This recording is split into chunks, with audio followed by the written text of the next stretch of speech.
Which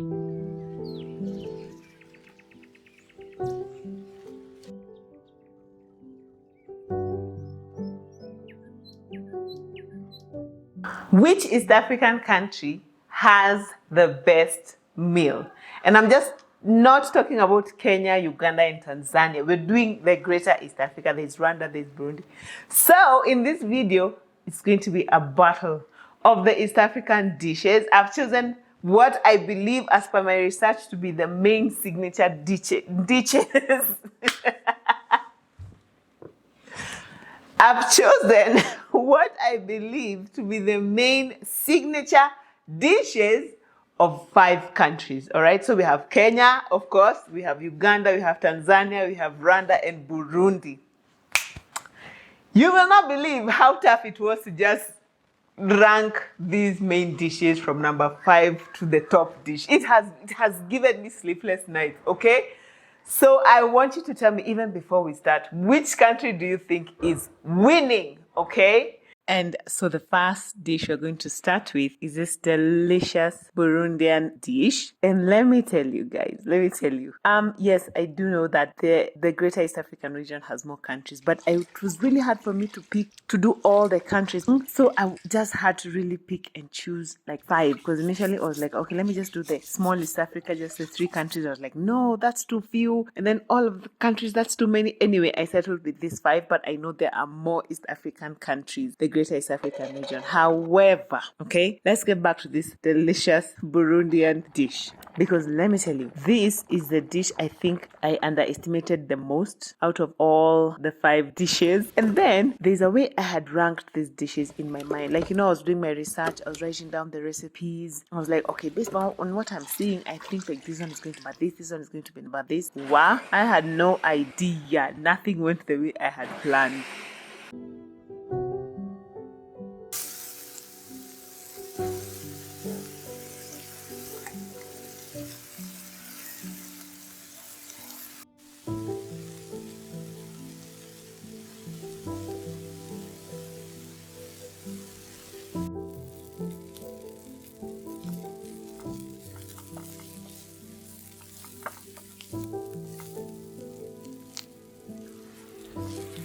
This Burundi dish has to do with beans and sweet potatoes. Of course, when I saw that, I was like, yeah, we do this in Kenya all the time. This is just sweet potato and beans dish. No way, okay?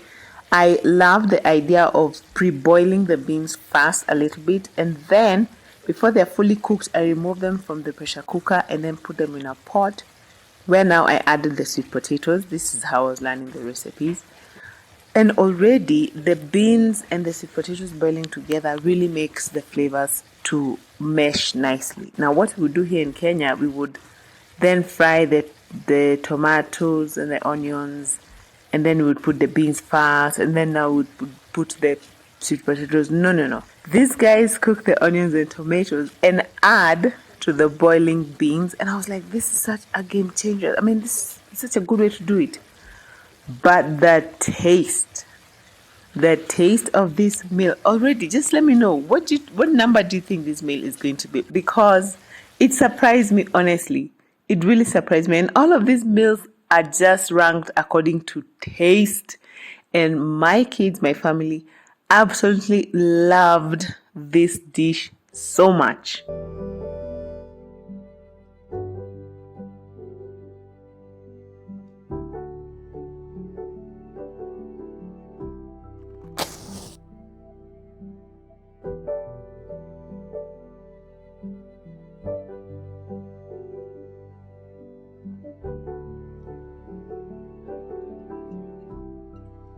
This was such a hearty meal, and Burundi comes in at a strong number 4. Honestly, let me just be honest. When I looked at the recipe initially, I was like, yeah, this is a number 5, but Burundi is an absolute number 4.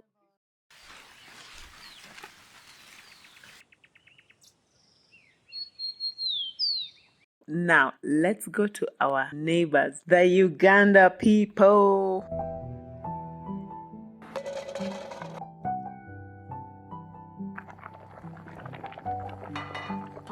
Now, I love Uganda so much. I think I have quite a lot of viewers from Uganda, and I love the country itself. Of course, you knew, like if you know anything about Uganda, you knew that the dish had to do with matoke. Yes, absolutely. And I'm such a fan of matoke. My kids love matoke. And I just remembering how the other day, my last born, all this time, I didn't realize all this time, every time we talk about matoke, he, in his mind, we are calling it matope. So when I asked him what he wanted to eat, he said he wanted to eat matope. He laughed so hard. So yeah, he still calls it matope despite the fact that we explained it's matoke. So matope is actually mud in Kiswahili, so that was quite fun. Anyway, the thing I love also very much about this dish is the fact that it has peanut sauce, okay? And I did my homework. I was like, I'm doing this the legit way. So I am making peanut sauce from scratch. So as you saw, I ground some raw peanuts, and then now I'm frying first some onions, and then once the onions are cooked, add some tomatoes.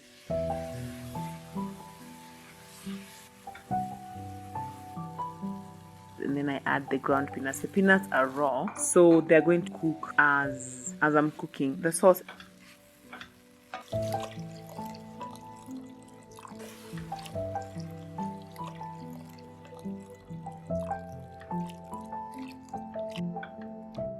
And initially the sauce looks quite runny, but as you keep stirring and stirring and stirring and stirring some more, it gets it gets thicker and thicker.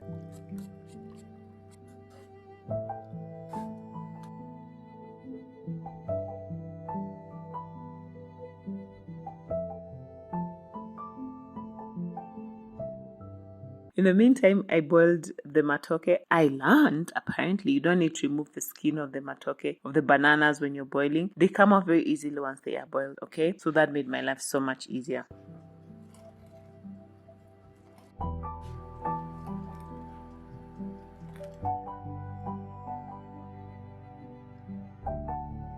And so I made quite a lot of peanut sauce. I didn't expect it was going to be that much.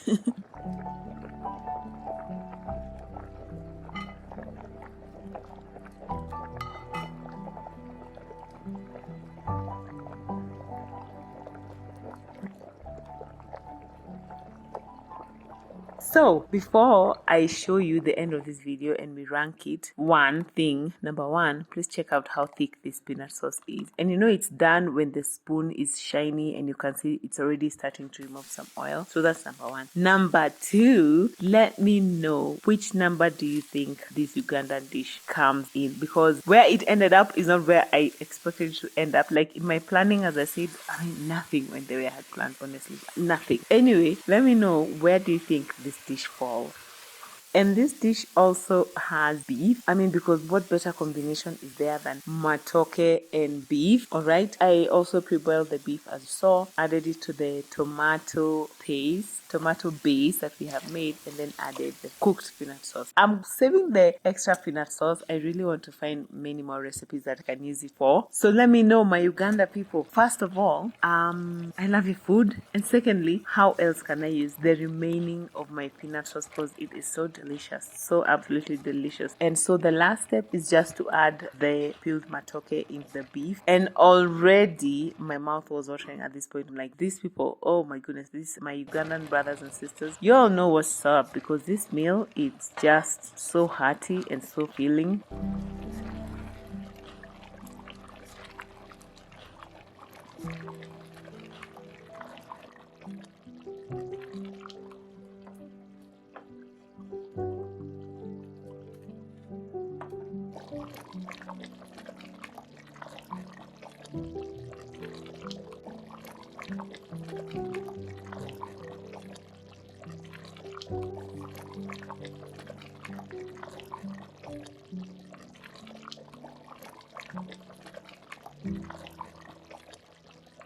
I love how thick the sauce is.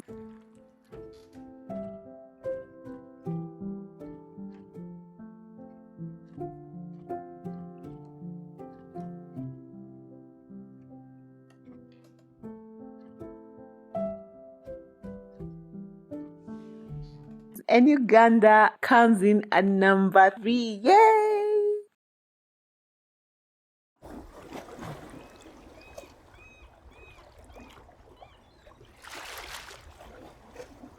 Now let's go to our neighbors, our next other immediate neighbors, the Tanzanians. Now the Tanzanians have quite a lot of delicious meals. I think because it's a coastal. I don't know why I always think of Tanzania as a coastal country. I don't know why. But anyway, what I went with was this really famous chips mayai dish that it's a street dish that is, I mean, very famous and from Tanzania. So the first thing I did is to make fries because it's chips mayai, chips as in fries, mayai as in eggs. So I made the fries from scratch.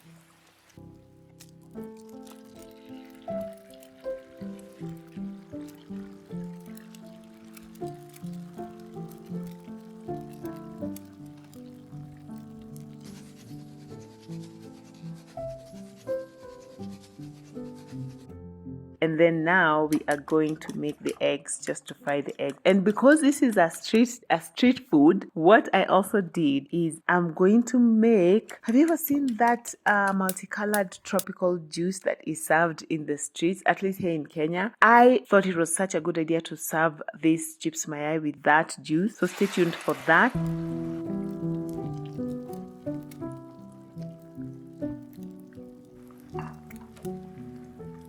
And also stay tuned at the end of this video because let me tell you, as I said, I really struggled to figure out which dish will be number 1. And I'm really curious to hear whether you think I made the right decision. I'm so curious to hear what you think. But anyway, once I put the chips on top of the frying egg, I decided to put it in the oven so that it can really dry on top and be like really cool.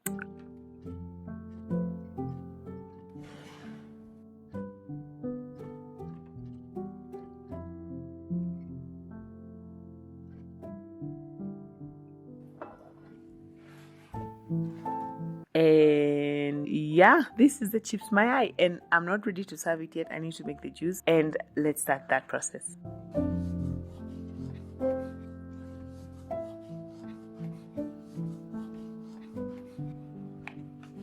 So chips mayai is also a dish that is served here in Kenya, but I think we heavily borrowed it from our Tanzanian neighbors. And I've been seeing like a bit of beef between Kenyans and Tanzanians. I don't know where that came from, but over here we love each other and we love each other's food. And so here in Kenya, I decided to, as I said, serve the Tanzanian dish with this Kenyan sort of like juice or smoothie that is served in the streets. I don't know if this is served also in Tanzania. You guys can let me know. And what I love about this smoothie is the layers of colors. Like it is so colorful. You just see it in the streets and you're like, oh my goodness, I want some. Okay. So there's a red layer, there's an orange layer, and then there's a green layer. For the red layer, what I did is I boiled some beetroot and then there'll be some melon. And then I'm actually adding bananas to each of these layers because the bananas make the smoothie quite thick, because I realized it needs to be thick enough so that the colors don't bleed. That sounds weird. Don't mesh into each other. Otherwise the layers won't be there. You know what I mean? Just wait and see, because that gave me such a hard time. But yes, so each of these layers has a banana in my attempt to make it thick. But I'm telling you, especially the melon one, oh my goodness, no wonder it's called watermelon. It was so watery and so runny. I'm like, my goodness.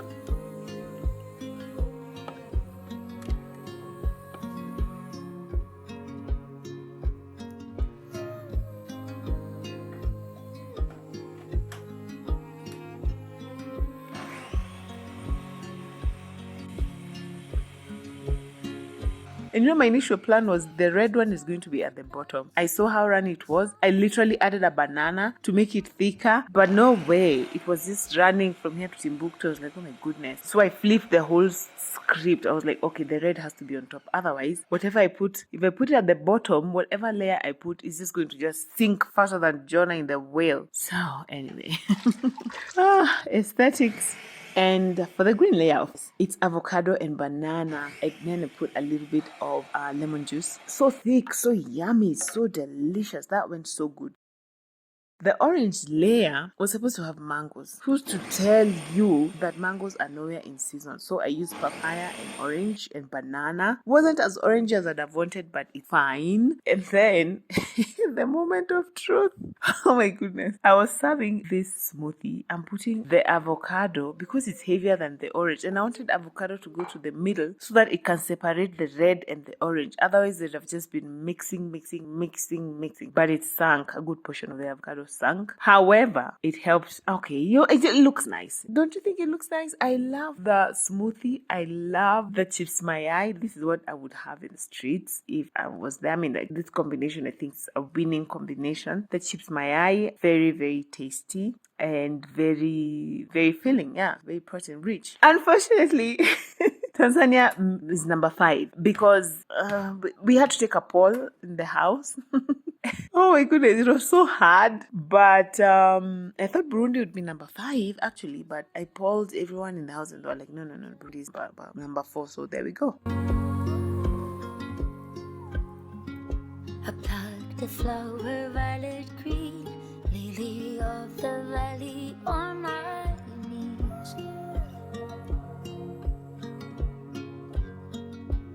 All the things I left behind. And now we are home sweet home. We are back to Kenya. Yes, so for Kenya, I am making pumpkin chapatis with chicken curry. All right. Now let me know. In your mind, do you think this is going to be the winning dish, or do you think it's going to be number 2? Because this was, as I keep saying, so hard for me to choose. But I really want to see whether you guys think I made the right decision. Okay. Now, I made a video 3 weeks ago actually comparing dishes of Kenyan communities because I just really want to explore a lot of these different dishes that bring people together. You know, I love it. I'm loving it. And in the Kenyan dishes, one of the most common comments guys were saying is, why didn't you make chapati? Why didn't you make chapati? Why didn't you make chapati? Well, the reason I didn't make chapatis in that video is because it was hard for me to know which community exactly chapatis came from. However, I think we all agree that chapati is like one of the top 2 staple dishes that signify that you are Kenyan. And so that's why I chose to go with chapati for the Kenyan national meal. Okay, but however, if you watch that video, you will know that there is another more national meal. But anyway, chapati is way up there. All right. It's too soon.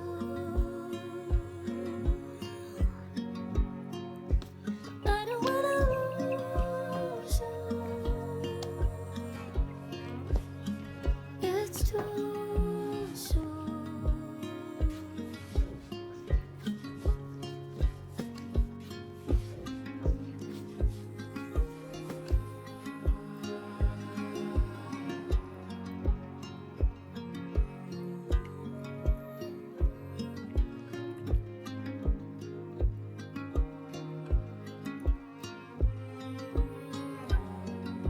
And so after I made the chapati dough and I let it rest, I want to start making the chicken curry. All right. Of course, you can serve chapati with many different sides, but chicken curry, I just thought it would go very well together. If you'd like a more detailed recipe on how to make chapati, I've done one. Delicious. I loved adding pumpkin to this one. Usually just make them plain, and the dough was quite soft, very soft to work with, but also the patties were actually soft. Know what you mean to me.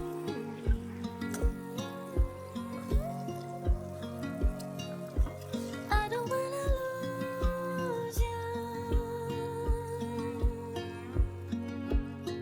The chicken curry, on the other hand, is just a winner. If you ask, it's a winner because it's just such a comfort dish. All right, and I kept it very, very simple. Just tomatoes and onions, and everything. And then once I put in the chicken, I'm also adding some coconut cream and lastly some coriander. So good, you guys.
And so let me know, which do you think this is the best dish ever? Like, do you think this is number 1 or number 2? Because this meal, oh my goodness, it looks so good. And Kenya is coming in at a strong number 2. Yes.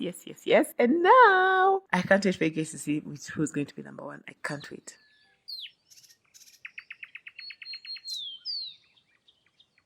And the winner is Rwanda. Yes, this dish, oh my word, okay? Let me tell you, as I said, nothing went the way I expected, nothing went the way I had planned, because when I was learning about this Rwandan dish called akabenzi, I believe, I was like, okay, it's pork, first of all. I was like, okay, fine, interesting. But I was like, this is going to be maybe number 3. In my mind, number 1 was going to be Uganda, okay? But the proof is in the pudding. The taste, oh my goodness. Let me tell you about this Rwandan dish. So this dish is apparently a dish that is served like in ceremonies, like weddings and all that. Like, it's a ceremonial dish, and it starts with, first of all, boiling the pork, and then as the pork is boiling, I deep fried plantains. Okay, the minute you hear plantains, you're like, okay, yeah, this one wins. It wins automatically. It wins. Okay.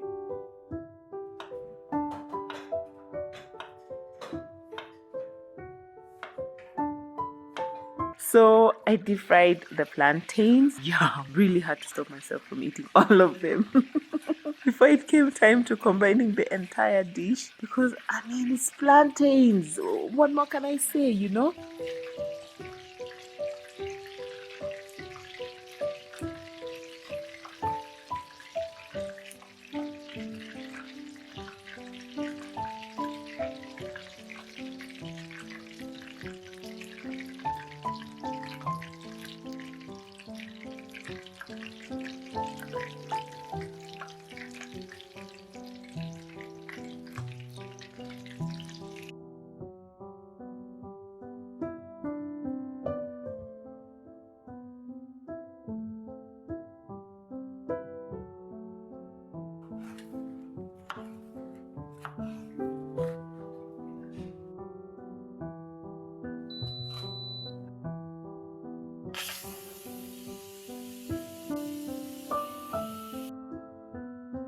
And then on top of that, after deep frying the plantains, the next thing to do is to deep fry the pork that you have just boiled. Okay, so I mean, guys, deep frying, so much deep frying. Of course, you know the flavor is going to be at a whole new level.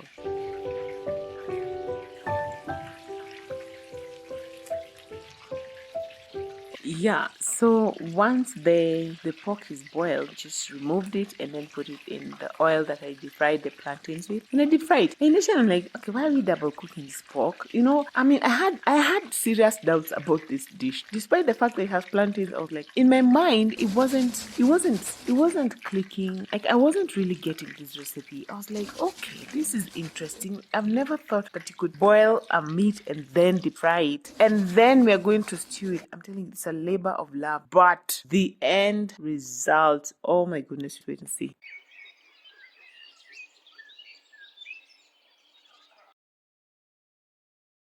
Now, once that's done, the thing is to put some oil in the pot, fry some garlic just until fragrant, and then add the deep fried pork. You guys, you must try this recipe. Please tell me you'll try this recipe.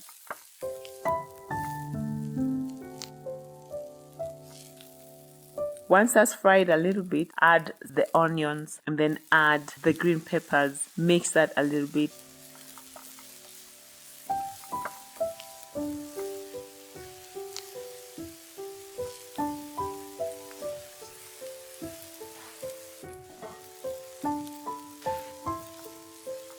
And some tomato paste. This dish, oh my goodness, okay. And then add a Maggi cube or a Royco cube and some soy sauce.